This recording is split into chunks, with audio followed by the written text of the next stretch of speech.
সে পালকের সবজি বানাবো পেলে বাপিয়ে নিছি, সিদ্ধ করে নিছি, মতলব সিদ্ধ করে তা ভালো করে মশালকে ফের পাশে কড়াই গরম করে তেল দিয়ে তারপরে নমক হলদি মির্চা এক কাটুরিতে গুলাইতে হবে।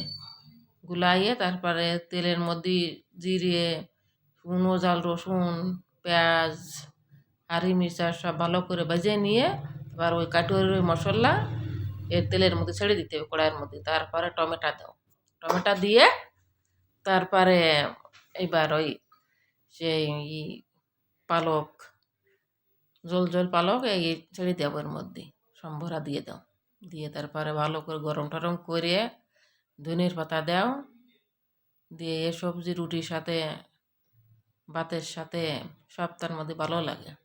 একবার আমার মতো এরকম বানাও, খেয়ে দেখবা যে কত সুন্দর লাগে। এই যে হয়ে গেছে সবজি।